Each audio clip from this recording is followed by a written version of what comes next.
কাতাআতি কওমান মিন আহলিল কিতাব, তোমাকে এমন একটা এলাকার গভর্নর করে পাঠাচ্ছি তারা কিন্তু আহলি কিতাব, মানে people of the books, Jews and Christian community, তারা ইহুদি খ্রিস্টান। সো তাদেরকে যখন দাওয়াত দিবা ধাপে ধাপে দিবা। কিভাবে দিবা? তিনি বললেন ফাদউহুম ইলা শাহাদাতি আন লা ইলাহা ইল্লাল্লাহ ওয়া আন্না মুহাম্মাদুর রাসূলুল্লাহ। প্রথমে দাওয়াত দিবা তাওহীদ আর রিসালাতের। আওয়াজ করে বলেন, প্রথমে কিসের? তাওহীদ এবং রিসালাতের। আচ্ছা, ফাইনহুম আতাউ লিযালিক, তারা যখন এটা মেনে নেয়। আরবিটা খেয়াল করেছেন অর্থটা? ফাইনহুম আতাউ লিযালিক, তাওহীদ রিসালাত যদি মেনে নেয় তাহলে তাদেরকে 5 ওয়াক্ত নামাজের দাওয়াত দিও।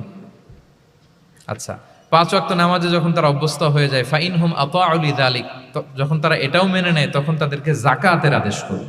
সুবহানাল্লাহ সুবহানাল্লাহ। দেখেন ধাপে ধাপে, একবারে সবগুলো বিধান একবারে তাদের সাথে শেয়ার করতে বলেননি। প্রথমে তাওহীদের রিসালাতের মেনে নিলে